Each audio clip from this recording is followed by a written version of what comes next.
Buksan ang kandila ng luha, ang liwanag sa paghihintay.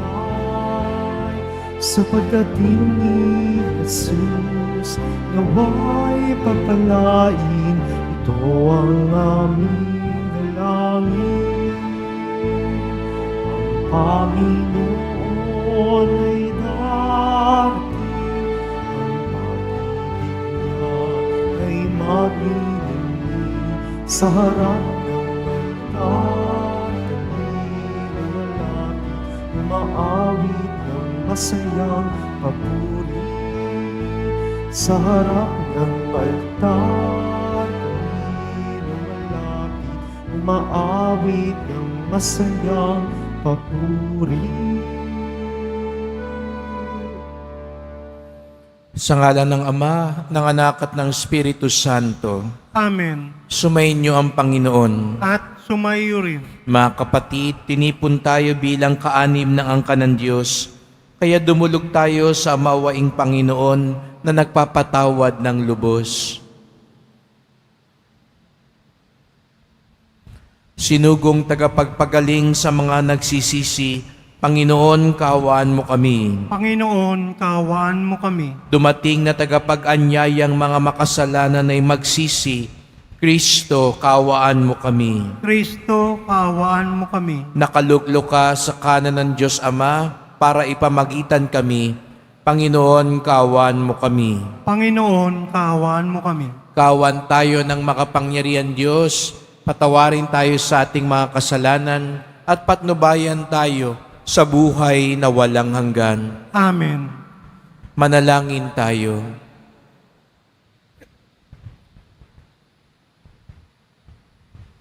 Ama naming makapangyarihan, ngayong malapit na ang Pasko ng pagsilang ng iyong anak, kaming mga lingkod mong hindi karapat-dapat ay tangkilikin nawa sa pag-ibig ng iyong salita na nagkatawang tao sa sinapupunan ng mahal na Birhen at nanahan sa aming piling, kasama ng Espiritu Santo, magpasawalang hanggan. Amen. Magsiupo muna ang lahat.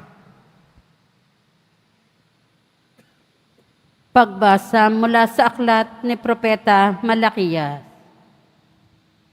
Narito ang pahayag ng makapangyarihang Panginoon. Ipadadala ko ang aking sugo upang ihanda ang daraanan ko. At ang Panginoon na inyong hinahanap ay biglang darating sa kanyang templo. Darating ang pinakahihintay ninyong sugo at ipahahayag ang aking tipan. Ngunit sino ang makatatagal pagdating ng araw na iyon? Sino ang makahaharap pag siya'y napakita na? Siya'y parang apoy na nagpapadalisay sa bakal at parang matapang na sabon. Darating siya para humatol at dadalisayin niya ang mga saserdote tulad ng pagdalisay sa pilak at ginto. Sa gayon, magiging karapat-dapat silang maghandog sa Panginoon at ang mga handog na dadalhin ng mga taga-Huda at Jerusalem ay magiging kalugod-lugod sa Kanya tulad ng dati. Ngunit bago dumating ang nakahihindik ng araw ng Panginoon, isusugo ko sa inyo si Propeta Elias. Muling magkakalapit ang loob ng mga ama at mga anak. Kung hindi, mapipilitan akong pumarian at wasakin ang inyong bayan. Ang salita ng Diyos. Salamat sa Diyos. Itaas ninyo ang paningin, kaligtas ay dumarating. Itaas ninyo ang paningin, kaligtas ay dumarating. Ang kalooban mo'y ituro, O Diyos. Ituro mo sana sa aba mong lingkod. Ayon sa matuwid, ako ay turuan. Ituro mo poon ang katotohanan. Itaas ninyo ang paningin, kaligtas ay dumarating. Mabuti ang poon at makatarungan sa mga salari, guro at patnubay, Sa mababang loob, siya yaong gabay at nagtuturo ng kanyang kalooban. Itaas ninyo ang paningin, kaligtas ay dumarating. Tapat ang pag-ibig, siyang umaakay. Sa tumatalima, sa utos at tipan. Sa tumatalima, siya'y kaibigan at tagapagturo ng banal na tipan. Itaas ninyo ang paningin, kaligtas ay dumarating. Magsitayo na po ang lahat.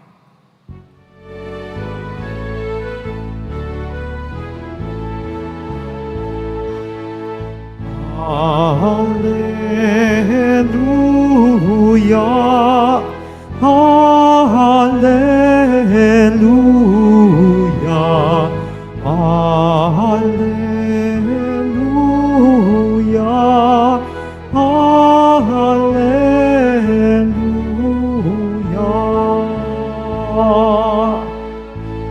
Harit patong panulugan sa ligan ng sambayanan. Halina't kami dangal. Hallelujah, Hallelujah, Hallelujah, Hallelujah.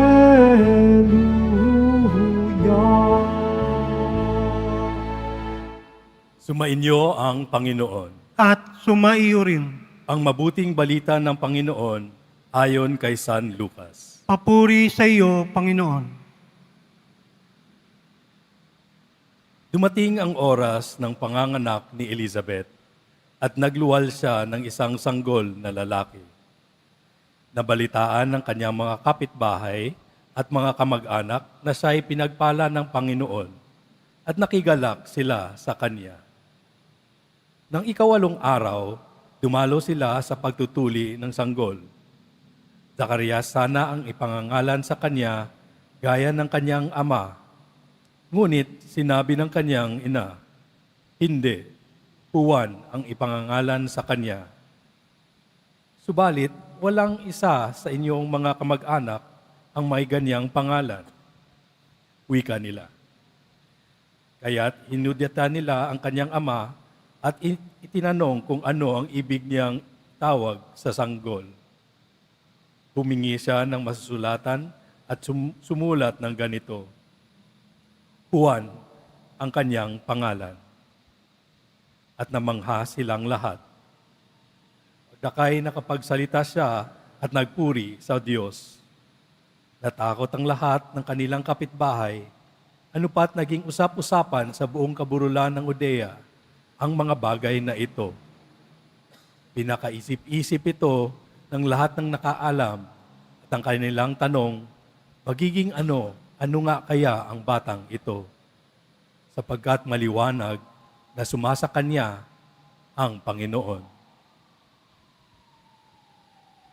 Ang mabuting balita ng Panginoon. Pinupuri ka namin, Panginoong Hesukristo. Magsiupo muna ang lahat.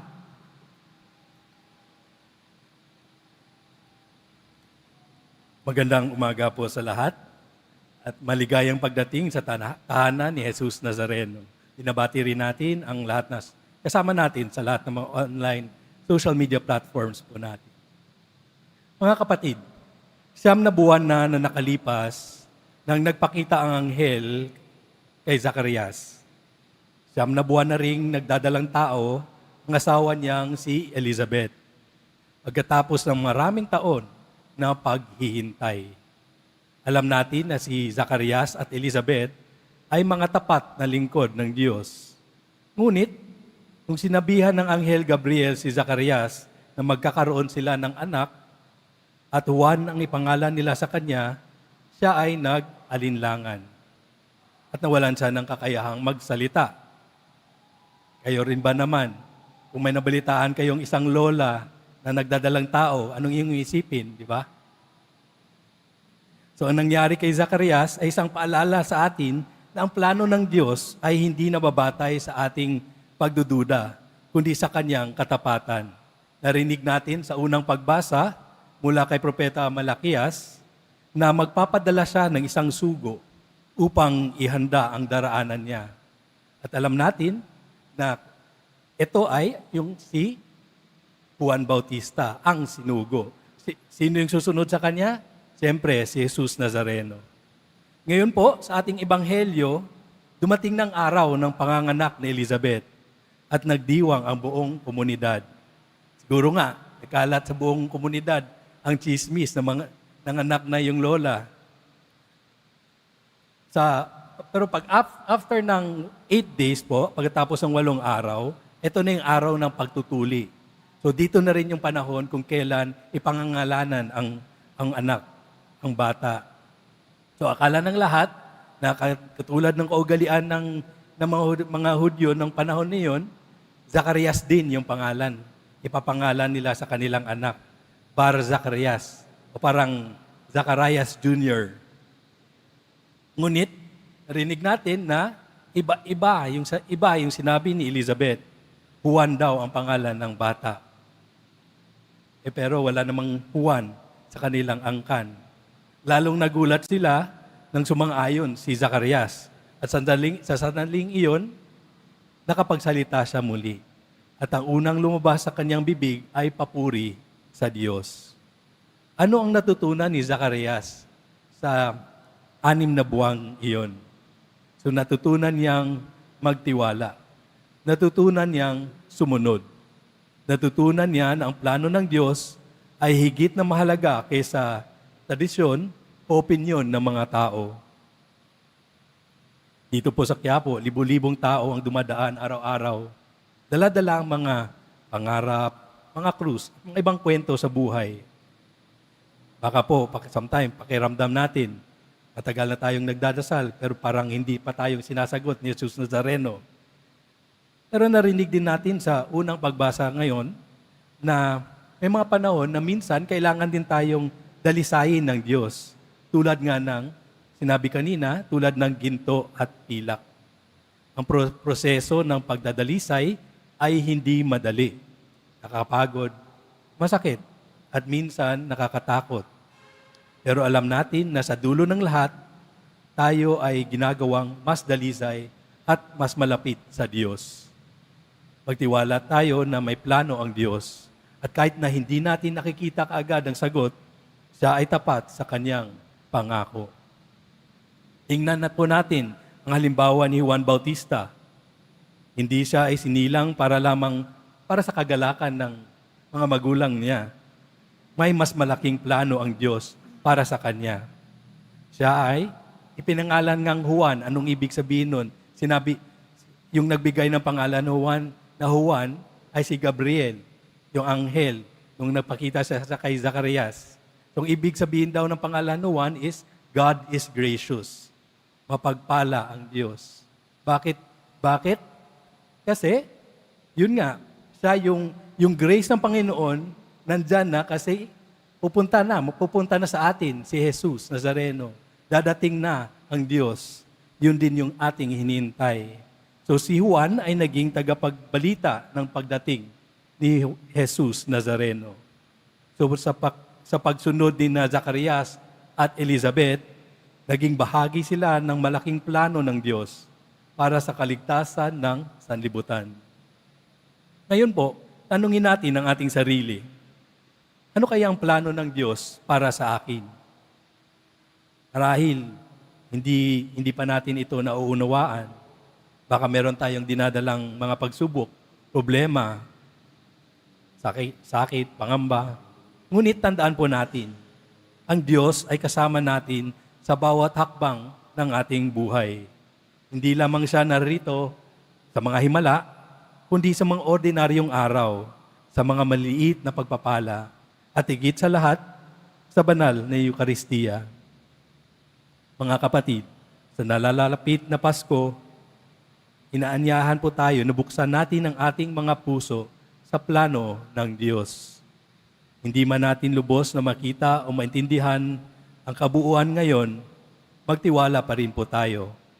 Ang Diyos na nagbigay ng anak kina Zacarias at Elizabeth, ang Diyos na nagpadala sa kanyang anak na si Jesus Nazareno, siya rin po ang Diyos na may plano para sa ating lahat. Amen.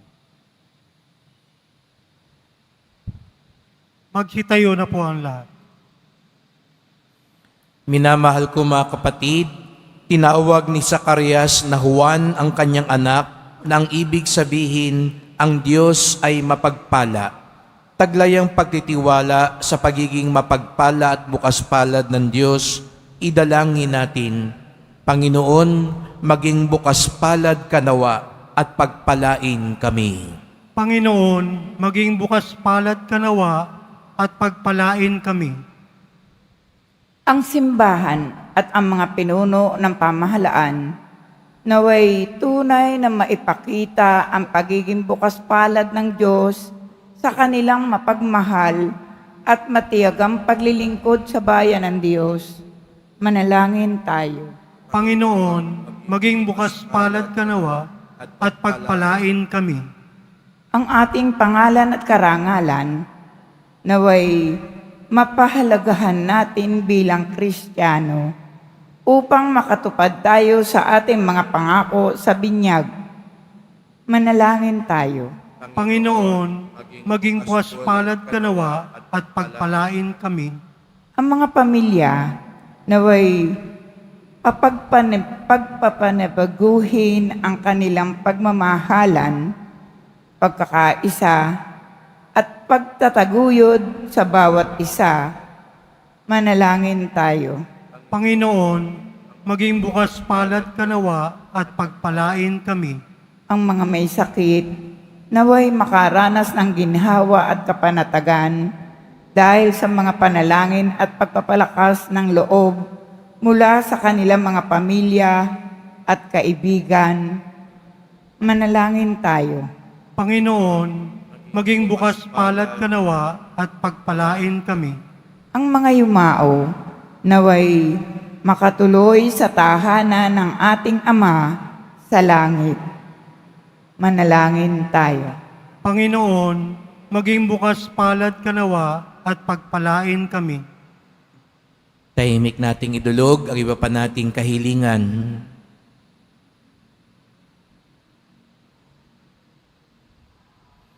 Panginoon Diyos, nawa ay mahikayat kami ng buhay ni San Juan Bautista sa higit na kabanalan. Puspusin mo kami ng kanyang espiritu habang nagsisikap kami sa paglilingkod sa iyong bayan.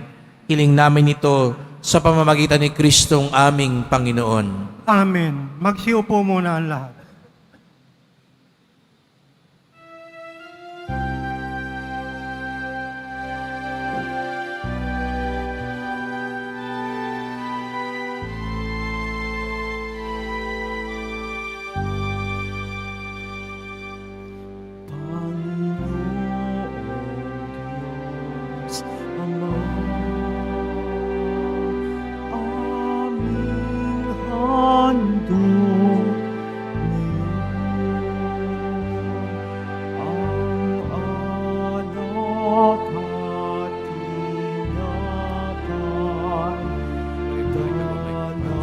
Sa altar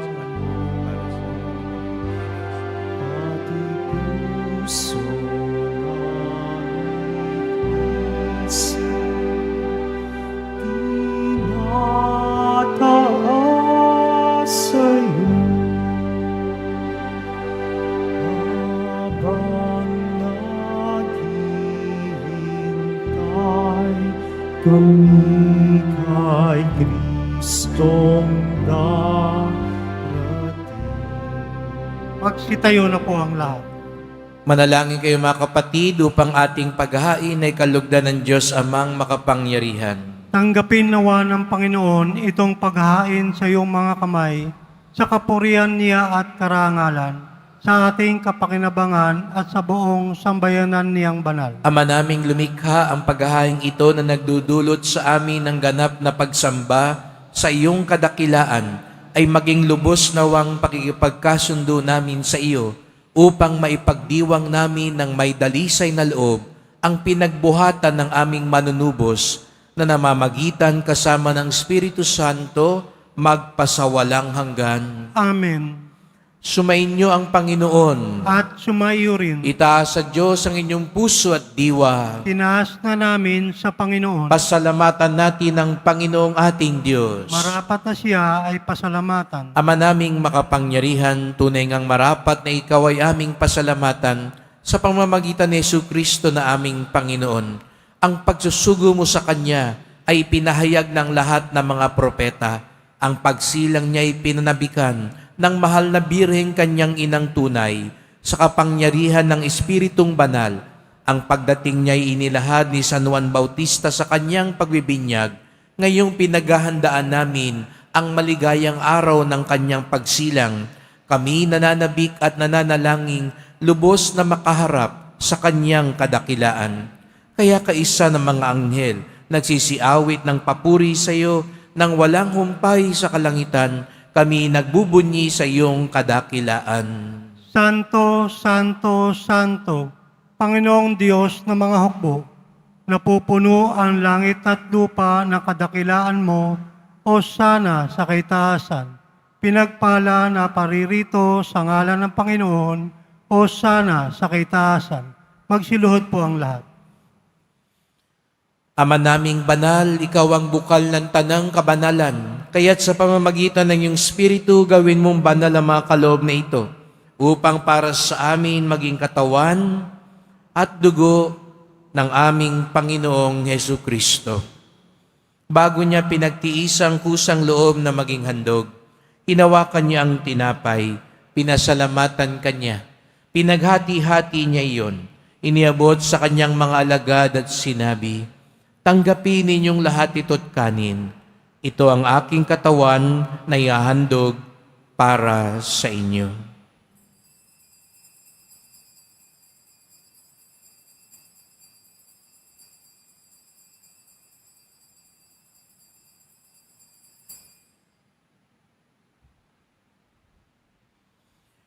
Gayon din naman ang matapos ang hapunan, hinawakan niya ang kalis, muli kanyang pinasalamatan. Iniabot niya ang kalis sa kanyang mga alagad at sinabi, "Tanggapin ninyong lahat ito't inumin. Ito ang kalis ng aking dugo, ng bago't walang hanggang tipan. Ang aking dugo na ibubuhos para sa inyo at para sa lahat, sa kapagpapatawad ng mga kasalanan. Gawin niyo ito sa pag-alala sa akin."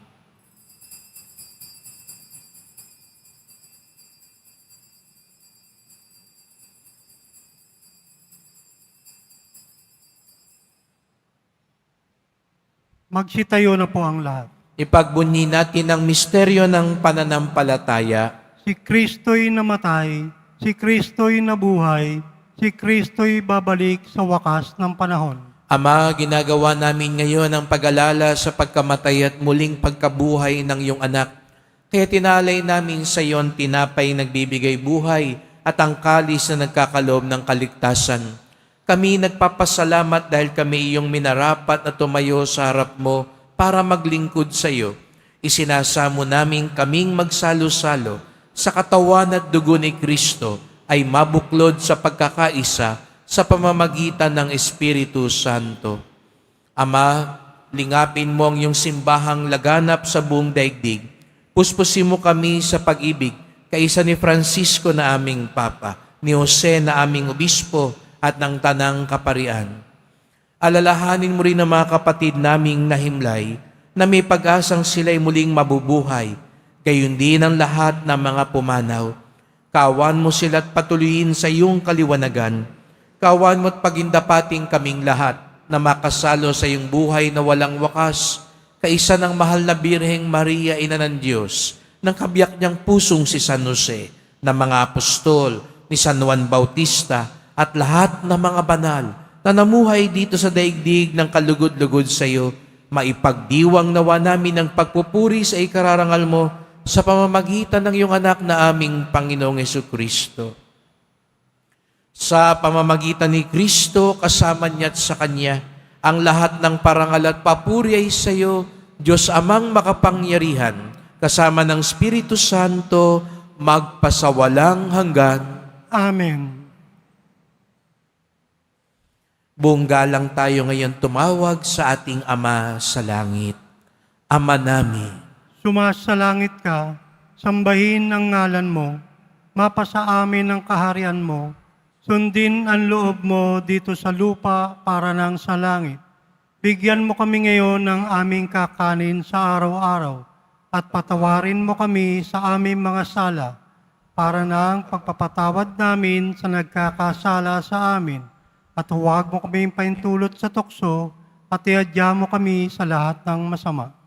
hinihiling nami kami adya sa lahat ng masama, pagkalooban ng kapayapaan araw-araw, iligtas sa kasalanan, ilayo sa lahat ng kapahamakan, samantalang aming pinananabikan ang dakilang araw ng pagpapahayag ng tagapagligtas naming si Hesu Kristo. Sapagkat iyo ang kaharian, at ang kapangyarihan, at ang kapurihan, magpakailanman. Amen. O Panginoong Hesu Kristo, sinabi mo sa iyong mga apostol, at ngayon sinasabi mo sa amin lahat dito, kapayapaan ang iniiwan ko sa inyo, ang aking kapayapaan ay binibigay ko sa inyo. Tunghayan niyo po ang aming pananampalataya, huwag po ang aming mga kasalanan, at pagkalooban kami ng kapayapaan at pagkakaisa, ayon sa iyong kalooban, kasama ng Espiritu Santo, magpasawalang hanggan. Amen. Ang kapayapaan ng Panginoon ay laging sumainyo. At sumaiyo rin. Magbigayan kayo ng kapayapaan sa isa't isa.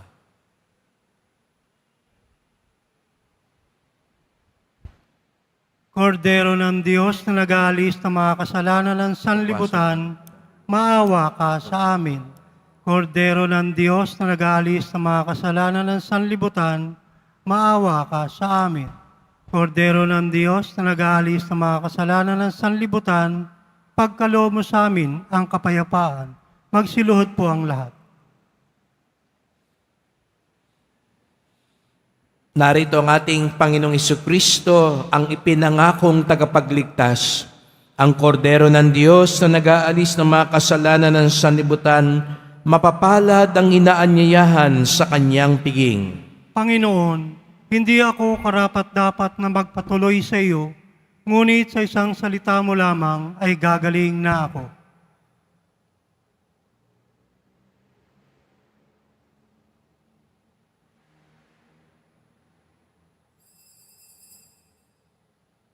Para sa lahat ng tatanggap ng banal na komunyon, sasagot po tayo ng amen. Pagkasabi ng pari o ng lay minister ng katawan ni Kristo at isubo agad sa bibig bago umalis sa harapan ng pari o lay minister. Sumunod po tayo.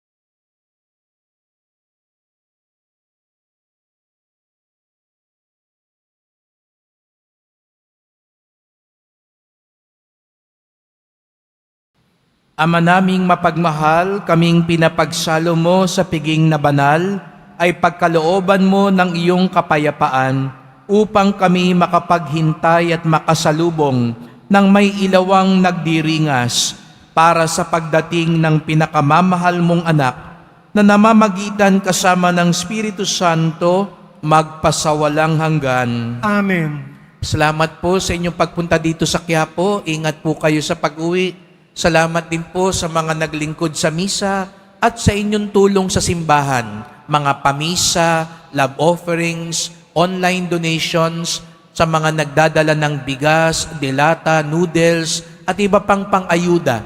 Ang ating debosyon sa Poong Nazareno ay nagtuturo sa atin magmalasakit at tumulong sa ating kapwa. Ang Diyos ay puno ng pagpapala sa mga nagtitiwala at tapat sa Kanya. maging handa tayo lagi sa biyaya ng Diyos. Sumainyo ang Panginoon. At sumayo rin. Mahal na pong Jesus Nazareno, inihayag mo sa pamamagitan ng krus ang walang maliw na pag-ibig ng Diyos sa sangkatauhan. Pakinggan mo ang kahilingan lalo na para sa mga nangangailangan ng iyong tulong at awa. Makamtanawa namin ng iyong kasagutan ng may utang na loob na tinatanaw. Basbasan din po ninyo itong mga imahen at dasalan upang lalo kaming manalangin at magtiwala. Sa pamamagitan ng bendisyon na ito, naway lalo kaming maging mapaglingkod, masunurin at tapat sa iyo na aming malwalhating Panginoon, magpasawalang hanggan. Amen. At pagpalaing kayong lahat ng makapangyarihang Diyos, Ama at Anak at Espiritu Santo. Amen. Pumayo kayong taglay ang pag-ibig at kapayapaan ng Poong Jesus Nazareno. Salamat sa Diyos.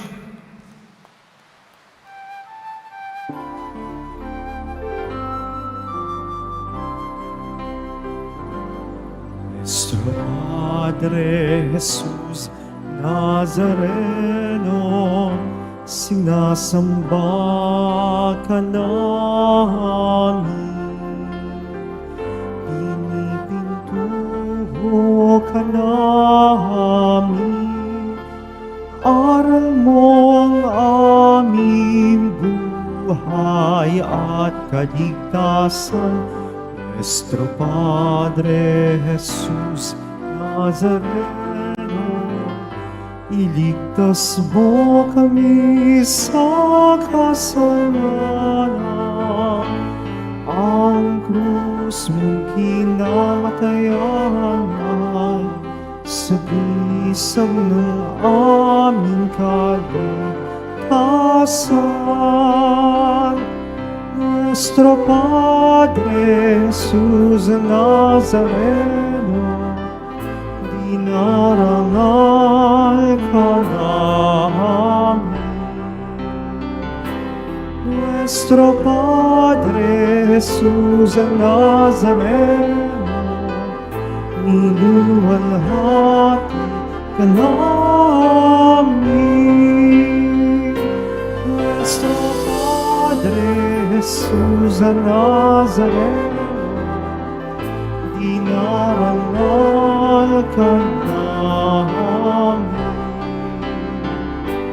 Nuestro Padre Jesus Nazareno, niluwalhati ka namin.